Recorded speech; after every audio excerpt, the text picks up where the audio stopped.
আজকের এই ২৮শে জুলাই তারিখটা আমাদের ইতিহাসের পাতায় খুব বিশেষ একটা দিন।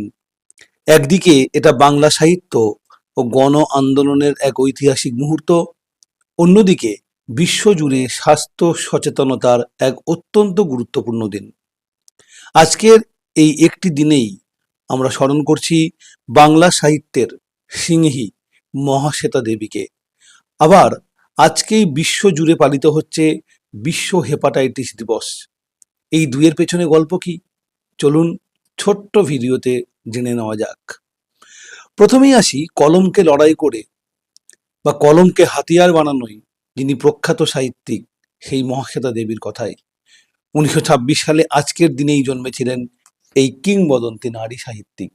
জানেন কি? তাঁর শিরায় শিরায় বইত শিল্প ও সাহিত্যের রক্ত। তার বাবা ছিলেন কল্লোল যুগের বিখ্যাত কথা সাহিত্যিক ও কবি মনীষ ঘটক। আপনি কি জানেন তার ছদ্মনাম কি? যদি মনীষ ঘটকের ছদ্মনাম আপনার জানা থাকে কমেন্ট করতে ভুলবেন না। আবার তার কাকা ছিলেন বিশ্ববরেণ্য চলচ্চিত্র পরিচালক ঋত্বিক ঘটক। তার পরিচালনায় মেঘে ঢাকা তারা, তিতাস একটি নদীর নাম, অযান্ত্রিক এর মতো সিনেমাগুলো হয়ে উঠেছিল আমাদের গ্রাম বাংলার ঘর ঘরের প্রত্যেকটি বাড়ির কাহিনী। যেন মনে হতো এটা আমাদেরই কথা। তার মা ধরিত্রী দেবীও ছিলেন একজন লেখিকা ও সমাজসেবী। এমনকি মহাশ্বেতা দেবীর প্রথম স্বামী ছিলেন ভারতীয় গণনাট্য সংঘের অন্যতম প্রতিষ্ঠাতা ও বিখ্যাত নাট্যকার, যার লেখা নবান্ন নাটক বাংলা থিয়েটারে বিপ্লব এনেছিল।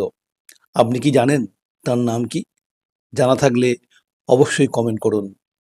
পরবর্তীকালে তাদের সন্তান নবারুণ ভট্টাচার্য বাংলা সাহিত্যের জগতে ফ্যাটারু চরিত্রের মতো কালজয়ী সৃষ্টি উপহার দিয়ে সাহিত্য একাডেমি জয় করেছিলেন।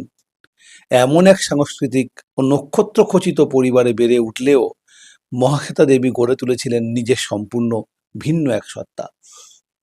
তিনি ড্রয়িং রুমের বা এসি রুমের সাহিত্য চর্চায় সীমাবদ্ধ থাকেননি। তিনি সোজা নেমে এসেছিলেন বাস্তবের রাস্তায়। নেমে পড়েছিলেন সাঁওতাল, মুন্ডা, লোধা, শবর সহ আদিবাসী ও প্রান্তিক মানুষের মাঝে।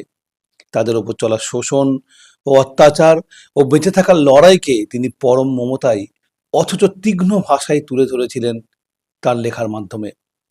বিরসা মুন্ডার জীবন নিয়ে লেখা অরণ্যের অধিকার, নকশালবাড়ি আন্দোলনের প্রেক্ষাপটে লেখা হাজার চুরাশির মা, কিংবা স্তনদাত্রী, দ্রৌপদীর মতো ছোট গল্প বাংলা সাহিত্যের মোড় ঘুরিয়ে দিয়েছিল। সাহিত্যে অসামান্য অবদানের জন্য তিনি জ্ঞানপীঠ, রমন ম্যাগসেসে, সাহিত্য একাডেমি এবং পদ্মবিভূষণ সম্মানে ভূষিত হন। আজকের দিনে এই মহীয়সী নারীকে জানাই আমাদের বিনম্র শ্রদ্ধা। এবার আসা যাক আজকের দ্বিতীয় পূর্ণ খবরটিতে। আজ বিশ্ব হেপাটাইটিস দিবস। আজকের দিনটি কেন বাছা হলো জানেন? কারণ আজ নোবেলজয়ী আমেরিকান বিজ্ঞানী ডক্টর বারুক ব্লুমবার্গের জন্মবার্ষিকী। তিনিই প্রথম হেপাটাইটিস বি ভাইরাস আবিষ্কার করেন এবং এর প্রতিষেধক টিকা তৈরি করেছিলেন। সহজ কথায় হেপাটাইটিস হলো আমাদের লিভার বা যকৃতের এক মারাত্মক সংক্রমণ, যা মূলত এ, বি, সি, ডি এবং ই এই 5 ধরনের ভাইরাসের কারণে হয়। বিশ্ব স্বাস্থ্য সংস্থা বা হু এর পরিসংখ্যান অনুযায়ী বিশ্বজুড়ে প্রতি 30 সেকেন্ডে একজন মানুষ হেপাটাইটিস সংক্রান্ত রোগে মারা যান। সবচেয়ে বিপজ্জনক বিষয় হলো প্রাথমিক অবস্থায় এই রোগের কোনো লক্ষণই প্রকাশ পায় না প্রায়। একে তাই বলা হয় সাইলেন্ট কিলার। তবে আসার কথা হলো সঠিক সচেতনতার এই রোগ পুরোপুরি প্রতিরোধযোগ্য। হেপাটাইটিস বি এর ভ্যাকসিন বা টিকা অবশ্যই গ্রহণ করুন। নিরাপদ ও বিশুদ্ধ পানীয় জল ব্যবহার করুন। রক্ত নেওয়ার সময় বা ইনজেকশন ব্যবহারের ক্ষেত্রে সিরিঞ্জ পুনরাবৃত্তি হচ্ছে কিনা সে বিষয়ে সতর্ক থাকুন এবং প্রতি বছর অন্তত একবার লিভার টেস্ট বা নিয়মিত স্বাস্থ্য পরীক্ষা করান। সাহিত্যের মাধ্যমে অন্যায়ের অবিচারের বিরুদ্ধে মহাশ্বেতা দেবীর প্রতিবাদ যেমন আমাদের অনুপ্রেরণা দেয়, তেমনি সুস্থ সুন্দর জীবনের জন্য নিজের স্বাস্থ্য সচেতন থাকার জন্য আমাদের নৈতিক দায়িত্বের কথা মনে করায় আজকের এই ২৮শে জুলাই দিনটি। আজকের ভিডিওটি শেষ করার আগে আপনাদের কাছে আরও দুটো প্রশ্ন রাখছি। জানেন কি মহাশ্বেতা দেবীর কোন বইটি আপনার সবচেয়ে প্রিয়? আপনি বা আপনার পরিবার কি হেপাটাইটিস বি ভ্যাকসিন নিয়েছেন? নিচে কমেন্ট করে অবশ্যই জানান।